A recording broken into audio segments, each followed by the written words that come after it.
আসসালামু আলাইকুম রহমতুল্লাহ। আমাদের পেইড কোর্সে যুক্ত হওয়ার পর কিভাবে ক্লাস করবেন, কিভাবে স্টুডেন্ট আইডি পাবেন, কিভাবে পিডিএফ বই পাবেন, কিভাবে সার্টিফিকেট পাবেন এবং কিভাবে আমাদের আলোচনা গ্রুপে যুক্ত হয়ে যে কোনো সমস্যার সমাধান পাবেন, এই সমস্ত বিষয়গুলো দেখাবো ইনশাআল্লাহ।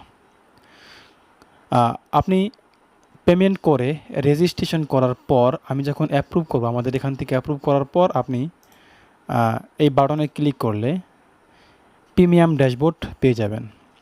এখানে আপনার প্রথম কাজ হচ্ছে স্টুডেন্ট আইডি, আগে স্টুডেন্ট আইডি পাওয়া। স্টুডেন্ট আইডি বাটনে ক্লিক করলে এখানে আপনি স্টুডেন্ট আইডির জন্য এখানে ফর্ম পূরণ করতে হবে। আর এটা হচ্ছে যদি আপনারা অনেক আগে আমাদের কোর্সে যুক্ত হয়ে থাকেন, আর যদি কোনো সন্দেহ থাকে যে এখানে এই আইডি পূরণ করছেন কিনা, তাহলে এখান থেকে ক্লিক করে চেক দিয়ে নেবেন আপনার তালিকা আছে কিনা। তবে একই আইডি দুইবার ফর্ম পূরণ করা যাবে না, তাহলে দুইবার চলে আসবে এবং স্টুডেন্ট আইডি বাতিল হয়ে যাবে। এজন্য চেক দিয়ে নেবেন। এখানে ক্লিক করে স্টুডেন্ট আইডি যে আবেদন, এই ফর্মটা আমরা পূরণ করব। এখানে আপনার নাম দিবেন, যেমন আমি দিচ্ছি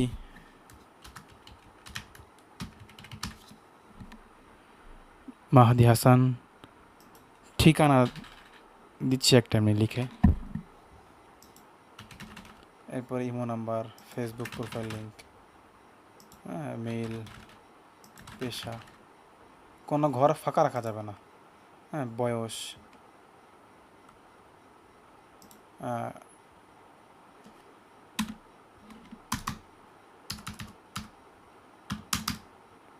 অ্যামাউন্ট, কোন নাম্বার থেকে পাঠিয়েছেন, যে নাম্বার থেকে পাঠাবেন সে নাম্বার দিবেন। এরপরে কোন নাম্বার পাঠিয়েছেন, এখানে তিনটা একই নাম্বার, তবে তিনটা বিকাশ, নগদ, রকেট, ধরলাম বিকাশে পাঠাইছি আমি। এরপরে জমা দিন, কারো কাছে সাবমিট থাকবে, এই বাটনে ক্লিক করবেন। ক্লিক করলেই এখানে চলে যায় আপনার তথ্যগুলো জমা হয়েছে। আপনার স্টুডেন্ট আইডি দেখতে হোম পেজে গিয়ে শিক্ষার্থীদের তালিকা চেক করুন, বাস হয়ে গেছে আমার। এখন আমি এখানে ক্লিক করে চেক করতে পারবো, হোম পেজে গিয়ে করতে পারবো। এখানে ক্লিক করলে একদম শেষের দিকে, এই তালিকার একদম শেষে আমার নাম চলে আসবে। এই যে এইমাত্র যেটা পূরণ করলাম, এটা একদম শেষে চলে আসছে। 268 হচ্ছে স্টুডেন্ট আইডি। নাম মাহাদি হাসান, অ্যাড্রেস যেটা দিছি 24, বয়স, এজ, প্রফেশন এটা এমনিতেই দিছিলাম, এটা এখানে চলে আসছে। এটা হচ্ছে স্টুডেন্ট আইডি। আমরা ফর্ম পূরণ করে এখানে চেক দেব স্টুডেন্ট আইডি কত, আগে হচ্ছে আইডি নিয়ে নেব। এটা হচ্ছে প্রথম কাজ। আর এই যে কোনায় এটা হচ্ছে প্রোফাইল, এখানে আপনার নাম এবং আপনার লগ ইন আইডি পাবেন। আপনি যদি মেইল দিয়ে লগ ইন করেন বা রেজিস্ট্রেশন করেন তাহলে এখানে আপনার মেইল থাকবে, যদি নাম্বার দিয়ে করেন তাহলে নাম্বার থাকবে। আপনি মনে রাখবেন এখানে যে লগ ইন আইডি, এই লগ ইন আইডি এবং যে পাসওয়ার্ড দিয়েছেন এই পাসওয়ার্ড, এই দুইটা মনে রাখবেন। পরবর্তীতে ফোন চেঞ্জ করলেও এই আইডি এবং পাসওয়ার্ড দিয়ে লগ ইন করতে পারবেন, এই জন্য এটা মনে রাখবেন। আর এটা লগ আউট বাটন। এরপরে হচ্ছে 33 আয়াত, এটা আমলের মধ্যে বিভিন্ন সময় আমল করতে হবে, যেটা কোর্সের মধ্যে পাবেন, এই জন্য আয়াতটা এখানে যুক্ত করা হয়েছে। এটা লক খোলা থাকবে। তাহলে আমরা স্টুডেন্ট আইডি পেলাম। স্টুডেন্ট আইডি পাওয়ার পর এই পেইড আমল সমূহ, এখানে হচ্ছে আমাদের সমস্ত আমল, এখানে নোটিশ, এটা আমরা পড়ে নিব। এরপরে সমস্ত আমল ধারাবাহিকভাবে সাজানো আছে। এই আমলগুলো মনোযোগ সহকারে ক্লাসগুলো করব। প্রতিটা বাটনের মধ্যে, প্রতিটা আমলের মধ্যে টেক্সট আছে, লেখা আছে, প্লাস ভিডিও আছে, কোনো কোনো জায়গায় অডিও আছে। এটা আমরা ধারাবাহিকভাবে সমস্ত ক্লাসগুলো শেষ করব। ক্লাস শেষ করার পর এরপরে আমরা এমসিকিউ পরীক্ষা দেব। এখানে যে পিডিএফগুলো আছে এগুলো এখন লক করা, এই যে আলোচনা গ্রুপ লক করা, সার্টিফিকেট লক করা। কেন? আগে ক্লাস শেষ করতে হবে। অনেকে কী করে ক্লাস না করে শুধু পিডিএফ পড়ে, এই জন্য পিডিএফ লক করে রাখা হয়েছে।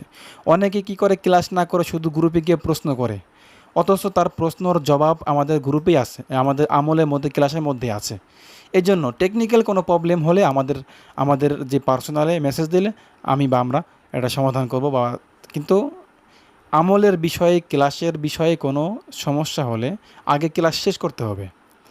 ক্লাস শেষ করার পর যদি কোনো জানার থাকে তাহলে এই গ্রুপে প্রশ্ন করতে হবে। এই জন্য আগে ক্লাস শেষ করতে হবে। সার্টিফিকেটও ক্লাস শেষ করার পর এখানে প্রতিটা বাটনে ক্লিক করলে এখানে এই 3টা বাটন লক করা, এখানে ওয়ার্নিং দেওয়া আছে। তো আমরা কি করব, পেইড আমলসমূহ, এটা আগে আমরা সমস্ত আমলগুলো শেষ করে এরপর এমসিকিউ পরীক্ষায় এখানে পরীক্ষা দিব। উদাহরণস্বরূপ রুহানি শক্তি কিসের উপর ভিত্তি করে ওঠে? ফিজিক্যাল শক্তি, আত্মার শক্তি, মানসিক শক্তি, আর্থিক শক্তি।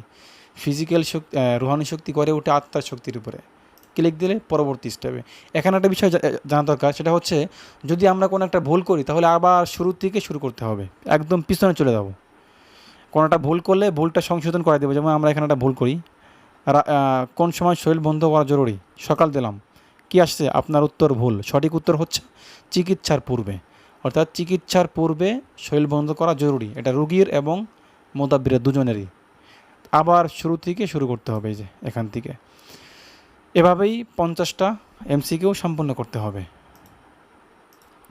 এখানে আমরা এমসিকিউ দিয়েছি, এখন 49 নাম্বার পরীক্ষা এমসিকিউ আছে, এটা আমরা দেব। এখানে লেখা আছে বিচ্ছেদের জাদু ধ্বংস করার প্রথম আমল কোনটি? সূরা বাকারা 102 নং আয়াত। এটা শেষ করলে এরপর আসবে কি? আলহামদুলিল্লাহ, আপনি পাস করেছেন, আপনার নাম্বার 50-এর মধ্যে 50। এখন আমরা এই বাটনে ক্লিক করে আমাদের ওই লকগুলো আনলক করব। এখানে ক্লিক করলে বাস এখন পিডিএফ আনলক হয়ে যাবে। সার্টিফিকেট আলোচনা গ্রুপ, যেমন পিডিএফ একবার ডাউনলোড হয়ে, এটা বারবার ডাউনলোড হবে না, এখন ডাউনলোড হয়ে থেকে যাবে। এরপর থেকে আমরা অফলাইনেই পড়তে পারবো।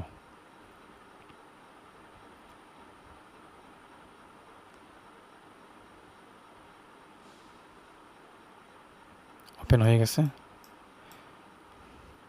এখন দ্বিতীয়বার আর ডাউনলোড করার প্রয়োজন নেই, আমরা অফলাইনে পড়তে পারবো। এরপর আমাদের আলোচনা গ্রুপ, এখানে ক্লিক করলে আমাদের টেলিগ্রাম যেই ডিসকাশন গ্রুপ আছে ওখানে যুক্ত হয়ে যাব। আর সার্টিফিকেট এর নিয়মকানুন এখানে লেখা আছে। যে আশা করি বুঝতে পারছেন যে কীভাবে আমাদের পেইড কোর্স যুক্ত হয়ে আমাদের এই ক্লাসগুলো সম্পন্ন করবেন। ধন্যবাদ।